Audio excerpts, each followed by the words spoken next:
오늘 성경 말씀은 아가 3장 6절에서 11절입니다. 오늘 본문은 솔로몬과 술람미 여인이 부부로 맺어지고자 세상의 축복 속에 올리게 된 결혼식의 장엄하고도 즐거운 전경을 예루살렘 여인들의 노래를 통해 묘사하고 있습니다.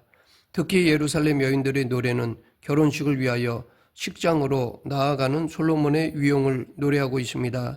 이 시간 본문 안에 담겨있는 영적 의미를 알아보겠습니다. 오늘 본문 6절부터 8절에서는 혼인 예식을 거행하기 위해 나아오는 솔로몬 일행의 영광스러운 행렬에 대해 노래하고 있습니다.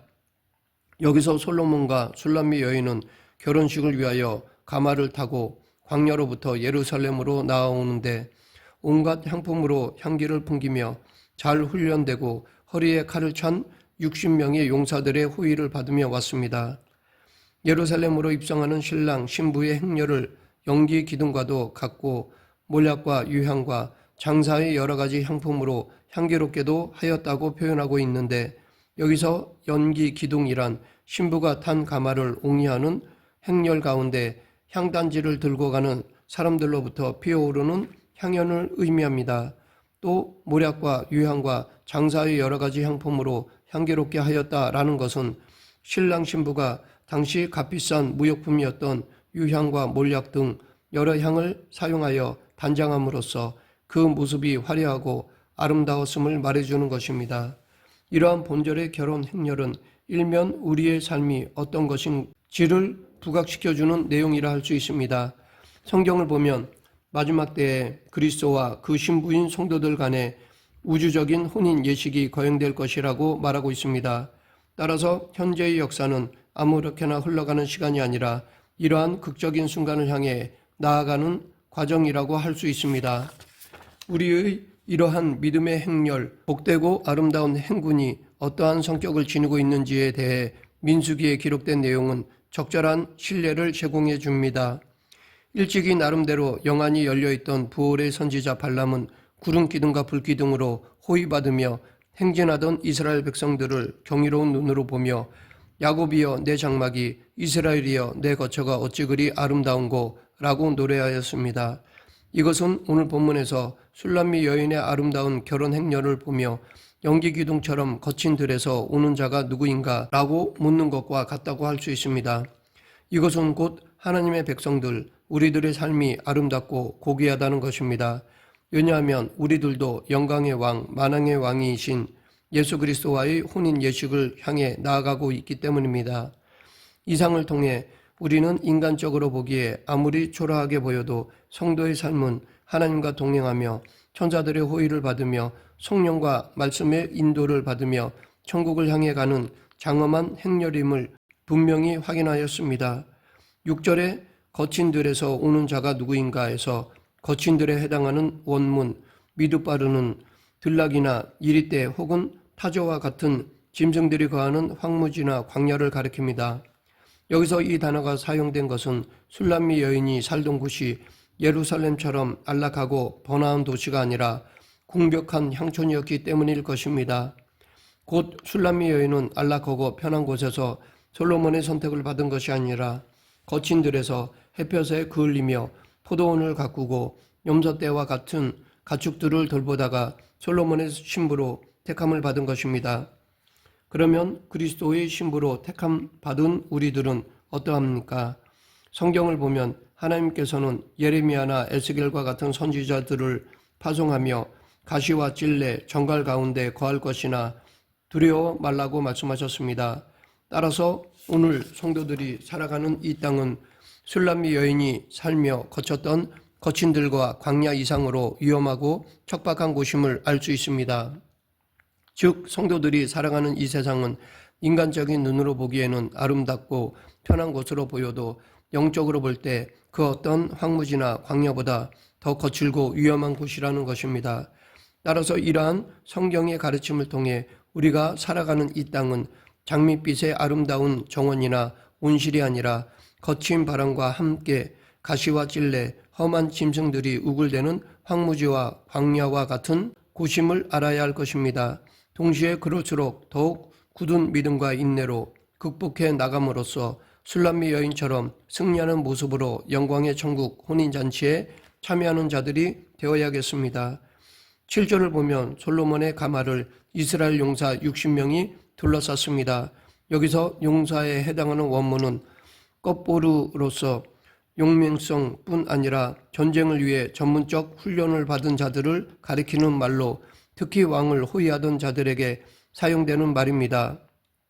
그렇다면 솔로몬은 신부인 술람미 여인을 예루살렘으로 안전하게 호송하기 위해 정예 군사로 조직된 호위병 가운데 특별히 선발된 자들을 조직하여 파견했음을 알 수 있습니다. 우리는 이를 통해 향촌에 이름 없던 술람미 여인이 솔로몬의 신부가 됨으로써 왕실 호위병들로부터 보호를 받는 그야말로 평범한 백성으로서는 꿈도 꿀 수 없는 은총을 누리는 것을 볼 수 있습니다. 그런데 우리들은 이것을 결코 부러워할 필요가 없습니다. 왜냐하면 성도들은 이보다 훨씬 더한 하나님의 사랑과 능력으로 보호받고 있기 때문입니다. 성경을 보면 이 사실을 쉽게 알 수 있습니다. 하나님께서는 아브라함을 부르실 때 너를 축복하는 자에게 내가 복을 내리고 너를 저주하는 자에게 내가 저주하리니 라고 말씀하셨습니다.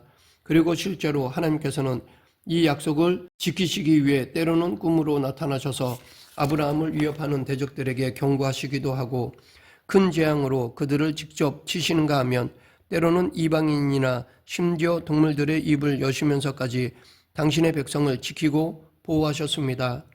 뿐만 아니라 하나님께서는 많은 경우 하늘의 천사를 보내어 당신의 백성들을 지키고 섬기도록 하셨습니다. 그리하여 아람 군대가 쳐들어왔을 때에는 아람 군사보다 더 많은 불말과 불병거를 보내어 엘리사를 지키셨고 다니엘과 그 친구들을 사저굴과 풀무불에서 보호하셨습니다. 그리고 이러한 천사들은 그리스도께서 이 땅에 계실 때에도 나타나 돕고 섬기는 일을 하였고 또 장성한 성도들뿐 아니라 어린아이들 하나하나를 위해서까지도 동일한 사역을 한다고 성경은 증거하고 있습니다. 이렇게 보면 우리들이 받는 하나님의 보호와 사랑은 이 땅 어느 누구와도 그 차원과 규모에 있어 비교할 수 없다고 할 수 있습니다. 그리고 사실 이는 어찌 보면 당연한 일이라 할 수 있습니다. 왜냐하면 성도들은 만왕의 왕 그리스도의 신부이자 하나님의 자녀이며 나아가 영원토록 그리스도와 함께 왕노릇할 자들이기 때문입니다. 우리는 이처럼 확고한 보호를 받는 성도답게 어떠한 상황에서도 흔들림 없이 담대하게 의를 행하며 살아가야 할 것입니다.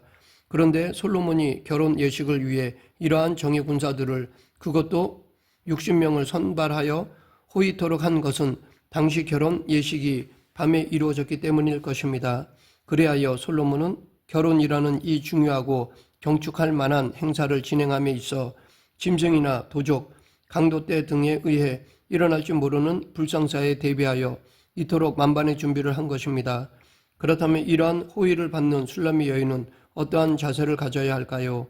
솔로몬의 호의를 신뢰하며 본인 스스로도 주의하고 조심해야 할 것입니다.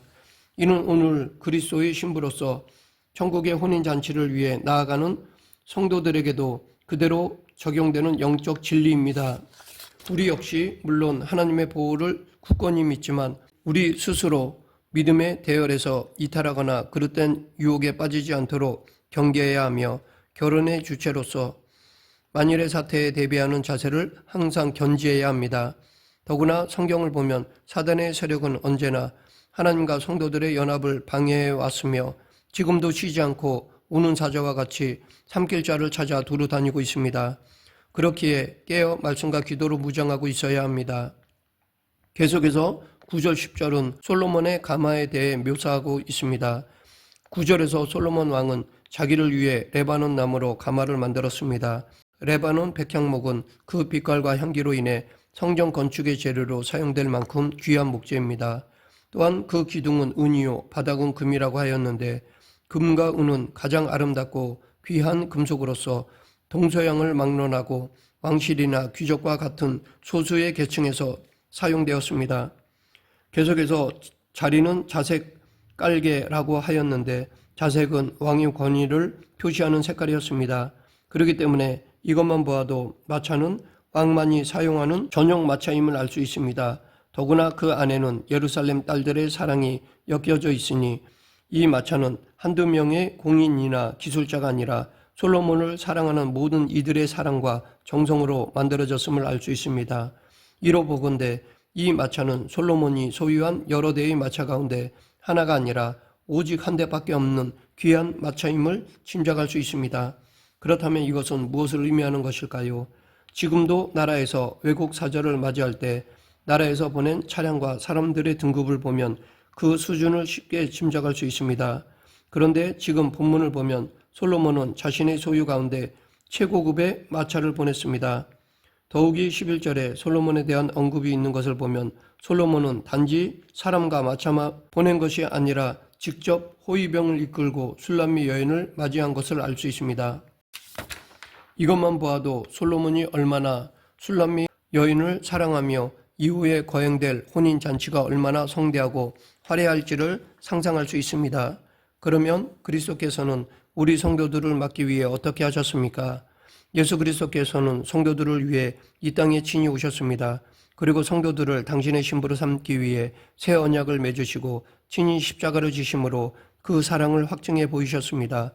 뿐만 아니라 성도들과의 혼인잔치를 위해 또 성도들이 영원히 머물 초소를 예비하기 위해 곧 하늘로 올라가셨습니다. 솔로몬이 아무리 술람미 여인을 사랑한다 하더라도 그녀를 위해 자신의 목숨을 희생하지는 않았습니다. 반면 예수 그리스도께서는 신부된 성도들을 위해 기꺼이 십자가에 달려 피를 흘리셨습니다. 또한 솔로몬은 술람미 여인을 위해 예루살렘 여인들의 정성으로 만들어진 마차를 보냈지만 그리스도께서는 천천만만의 수종드는 천사들이 있습니다. 그렇다면 그들과 함께 예비한 혼인잔치와 초소가 얼마나 아름답고 화려할지는 인간의 언어로 형용하기가 불가능할 것입니다. 말씀을 맺겠습니다. 솔로몬은 신부인 술람미 여인을 당시 관습에 따라 예루살렘으로 데려오는 데 있어서 자신의 최고급 마차와 최정예 부대로 호송하였습니다. 이것은 영적으로 예수 그리스도께서 지금도 얼마나 신부인 교회와 성도들을 보호하고 지키시며 또 장차 얼마나 성대하고 화려하게 성도들을 영접해 주실 것인가를 말해줍니다. 오늘 우리는 이러한 사실을 기억하며 거친 들과 같은 이 땅의 삶이 아무리 힘들고 어렵더라도 인내와 소망을 품고 이겨내야겠습니다. 저 천국을 소망하며 지금을 믿음으로 이겨내는 저와 여러분이 되길 간절히 축원합니다. 기도하겠습니다. 행사화복을 주관하시는 하나님 아버지, 앞으로 있을 저 천국에서의 잔치를 생각하며 지금의 고난을 이겨내는 저희 모두가 되게 하여 주시옵소서. 예수님 이름으로 기도드립니다. 아멘.